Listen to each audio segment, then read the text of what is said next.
bersemangat. Menurut Pak Rizky, mengapa ada begitu pandangan yang begitu salah tentang MLM selama ini? Ada 2 poin kalau menurut saya. Pertama, paradigma masyarakat umum udah salah. Jadi mereka banyak pukul rata, semua bisnis yang modelnya merekrut orang, ada penghasilan dari situ, yang ada bulet-buletnya itu dianggap MLM semua.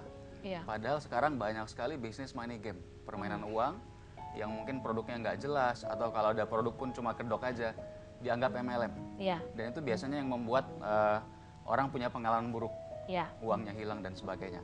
Yang kedua, untuk MLM-nya sendiri, MLM yang resmi itu masuk di daftar dari APLI, Asosiasi Penjual Langsung Indonesia. Nah bahkan MLM yang masuk APLI pun masih ada yang menjalankan dengan cara yang memang kurang tepat. Tergantung cara menjalankan. Misalnya? Contoh bisnis Tiansi dalam hal ini, ada yang menjalankan dengan cara yang benar, dengan sistem unicorn misalkan. Ada juga yang ngajak orang mungkin dengan paksaan dan sebagainya. Akhirnya itu yang membuat namanya jadi buruk. Jadi itu menimbulkan pengalaman buruk di benak masyarakat secara umum ya. Betul. Tapi ada juga pandangan bahwa bisnis MLM itu artinya door to door, jualannya dari pintu ke pintu. Apakah seperti itu juga sebetulnya? Ya kalau bicara jualan, Ya. sebetulnya semua orang juga selling. Seorang dokter selling, Ya. berikan servis yang terbaik supaya pasiennya juga banyak. Kemudian stasiun televisi selling juga sebetulnya, acara-acara terbaik supaya ratingnya tinggi, banyak yang pasang iklan. Terus seorang presenter, Mbak Feni, Jual diri. selling juga. Nah semuanya selling, Semua termasuk selling, di betul. bisnis kita ini kita juga selling, yang kita jual konsep bisnis, bangun aset dan juga produknya. Nah cuma bukan door to door tentunya. Oh bukan. Sebetulnya basicnya relationship marketing. Jadi kita perkenalkan ke teman kita, saudara kita mengenai konsep bisnis dan produknya tadi. Kayak misalkan atau cerita makanan misalkan. Sate di Jalan Pemuda itu enak banget loh, lu harus nyobain. Kira-kira seperti itu. Cuma biasanya kalau kita cerita kayak gitu nggak ada duitnya. Nah, Iya. tapi diusahain nih ceritanya seperti itu ke rekan-rekan kita, tapi ada duitnya. Nah ini satu lagi nih, kadang-kadang ya kalau orang yang menekuni bisnis MLM kemudian bercerita, ini loh pencapaian saya, bonusnya ini, ya gratis, bukan bayar DP saja terus suruh kredit, tapi betul-betul gratis dan bisa begini. Itu kadang-kadang orang justru tidak percaya, menganggap ini yang benar, bombastis banget sih. Bagaimana menurut Pak Rizky? Kalau dalam hal bisnis Tiansi, saya nggak tahu yang lain, tapi di bisnis kita itu betul-betul terjadi. Bahkan kenyataannya banyak rekan-rekan yang belum sampai di peringkat yang seharusnya dapat reward itu sudah dikasih. Kok bisa? Sebagai contoh, memang ya omsetnya besar, rewardnya lebih asetnya banyak. besar ya. Contoh reward Mercy BMW seharusnya dapat di peringkat Silver Lion, ternyata di peringkat bintang 8, 2 peringkat di bawahnya, bahkan sudah banyak yang udah dapat. Luar biasa, tepuk tangan dulu untuk bisnis MLM dan Tiansi. Ya, masih ada lagi, kita masih akan menggali cerita. Kalau masih Anda tidak percaya, yang benar masa sih? Banyak sekali kisah sukses yang akan kita gali hari ini. Dan salah satunya juga dari seorang perempuan muda yang tadi sudah disebutkan oleh Pak Heru. Seperti apa kisahnya? Jangan kemana-mana, tetaplah bersama kami di Ada Apa dengan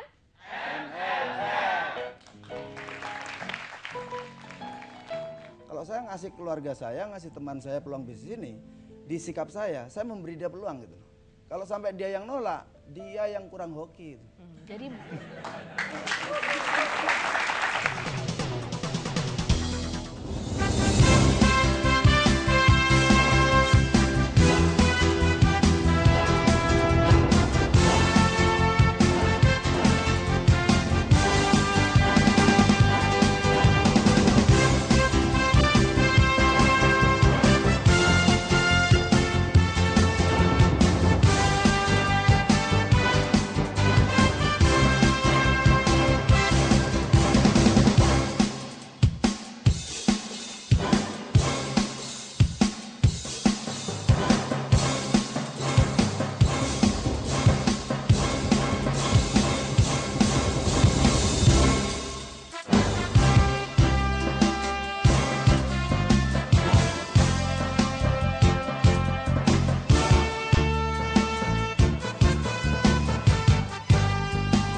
ya kembali lagi kita di Ada Apa dengan MLM.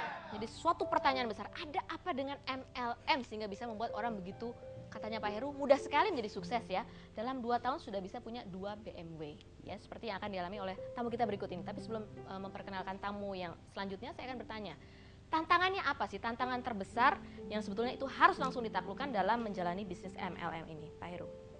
Tantangannya satu aja sebetulnya. Apa? Kalau di luaran saya jadi pengusaha, risikonya bangkrut, uang hilang. Ya. Di bisnis ini nggak ada, tantangannya cuma satu aja, ditolak. Dan paradigma orang.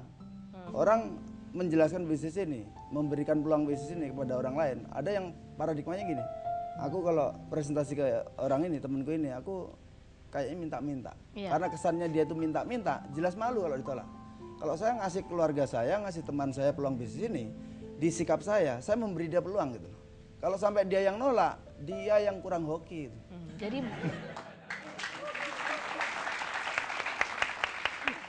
Jadi semuanya ada di mindset sini ya, Mindset, ya. Ada di visi kita, visi yang Betul. kita tawarkan untuk orang lain. Baik, nah seperti apa kisah perempuan yang satu ini yang menjalani bisnis MLM juga dari sejak bangku kuliah? Kita akan saksikan bersama profilnya berikut ini. Sebagai mahasiswi dengan keuangan pas-pasan, Livia berjuang untuk hidup mandiri, mulai dari berjualan baju hingga menjadi SPG di pameran. Livia tidak ingin membebani ibunya yang jadi single parent sejak ayahnya meninggal dunia.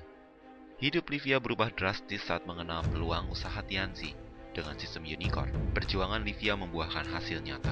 Kini ia menikmati pendapatan pasif dan kebebasan hidup.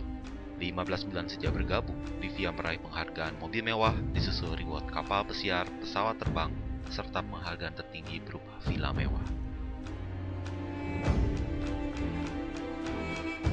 Ya, inilah tamu kita berikutnya, Ibu Livia Helen.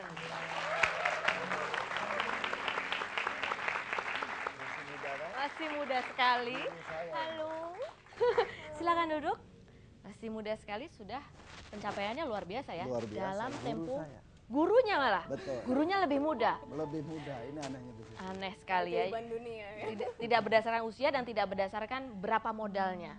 Betul sekali. Nah, ini mungkin yang juga jadi pertanyaan buat banyak pemirsa ya. Kalau ngomong MLM, kenapa sih yang ditonjolkan selalu yang sukses-sukses gitu ya? Nggak pernah yang gagal-gagal ditonjolkan.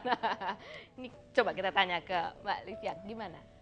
Kalau saya lihat sebenarnya gini, semua pendapat yang timbul di masyarakat, yang akhirnya kebanyakan yang muncul negatif-negatifnya ya tentang MLM. Kalau saya lihat semua masalahnya hanya di paradigma saja.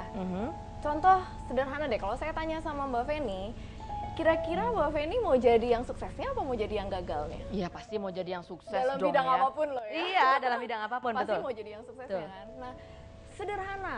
Nah, kalau kita mau menjadikan seseorang untuk ke arah yang suksesnya, pasti kita akan tonjolkan kesuksesan itu supaya orang punya harapan, supaya orang bisa melihat, oh, di sana toh jalan suksesnya. Oh, ke sana toh saya menuju. Nah, itu dia yang kita tonjolkan. Contoh sederhana saya bisa kasih seperti ini.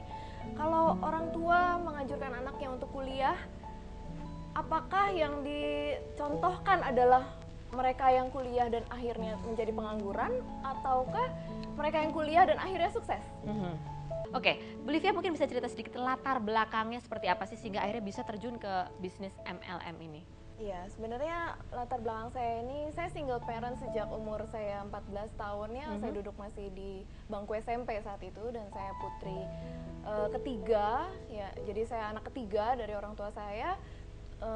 Saya bungsu, kakak saya ini dua-duanya laki-laki dan mereka akhirnya kami semua bertiga ketika kami kehilangan figur seorang ayah, kami semua bertiga itu hidup dari hasil MLM karena ibu saya pelaku MLM. Oh, jadi dari ibunya. Jadi sebenarnya dari saya melihat MLM itu baik dari sejak saya masih kecil sebenarnya. Karena Sudah merasakan hasilnya? Iya, karena ibu saya ini latar belakangnya hanya ibu rumah tangga biasa. Benar-benar ibu rumah tangga biasa yang taunya hanya pergi ke pasar, masak untuk anak-anak dan suami, kemudian antar jemput saya ke sekolah.